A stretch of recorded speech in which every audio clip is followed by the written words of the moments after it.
Bonjour à toutes et à tous. Aujourd'hui, on va faire le résumé de L'île au trésor, qui est un roman d'aventure écrit par l'écrivain écossais Robert Louis Stevenson. Le roman retrace l'histoire du jeune Jim Hawkins, un garçon d'à peine 13 ans, fils du gérant de l'auberge appelé l'amiral Bimbo, et qui se trouve à Black Hill. La vie du jeune garçon bascule le jour où un marin ivrogne et redoutable s'installe dans leur auberge. Il s'agit de Billy Bones. Cependant, le jeune garçon semble fasciné par ce pirate colérique et solitaire, qui passe son temps à surveiller les alentours et qui redoute l'arrivée d'un marin à une seule jambe. Il a même révélé à Jim qu'il se cache des pirates. Effectivement, un jour, il reçoit la visite d'un certain chien noir que Billy Bones a réussi de chasser après l'avoir blessé à l'épaule gauche. Puis, il reçoit la visite de Pew, un aveugle mystérieux qui lui remet la tache noire et qui est un avertissement de mort entre les pirates. N'ayant pas pu supporter cette menace, Billy Bones succombe à une crise d'apoplexie. Jim, qui venait de subir la mort improviste de son père, éclatait en sanglots par le second décès qu'il voyait.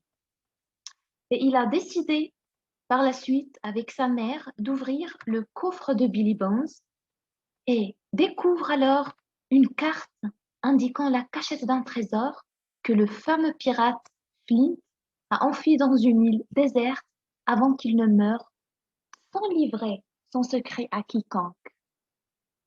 Le jeune garçon remet la carte au docteur Livesey et au chevalier Trelawney.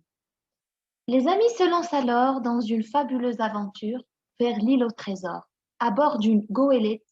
Il s'agit de l'Hispaniola du capitaine Smollett, à l'aide duquel ils vont rejoindre l'île.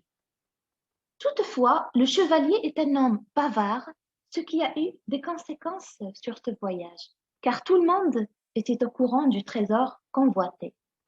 Et des pirates se faisaient passer pour d'honnêtes marins et ils ont réussi à rejoindre le navire dans l'intention de comploter contre le capitaine et ses amis. L'équipage alors est composé du strict capitaine Smollett, des joyeux matelots et d'un cuisinier très populaire du nom de Long John Silver. C'est une jambiste munie d'une béquille et le conseiller de tout et a fait engager une bonne partie de l'équipage. Heureusement, au cours de la traversée, Jim surprend une conversation secrète entre Silver et les hommes d'équipage et il découvre ainsi que la plupart des marins à bord de l'Hispaniola ne sont en réalité que des pirates qui attendent le moment propice pour tuer Jim et ses amis afin de s'emparer du trésor. Le jeune garçon avertit alors ses amis qui sont restés sur leur garde et ont décidé de ne pas réagir alors qu'ils n'ont pas encore arrivé à l'île. Cependant, en arrivant à l'île, un combat s'engage entre les deux groupes, donnant lieu à divers événements et confrontations. Jim rencontre alors un naufragé inconnu du nom de Benguin, abandonné dans l'île par Flint et qui vit là, seul depuis des années. C'est lui-même qui déplace le trésor et ainsi les pirates ne peuvent jamais l'atteindre, même s'ils disposent de la carte. Jim et ses amis regagnent finalement l'Angleterre avec le trésor en abandonnant les pirates survécus aux confrontations, alors que Silver faisait partie du voyage, mais il réussit à s'enfuir pendant une escale du bateau en volant une petite part du trésor.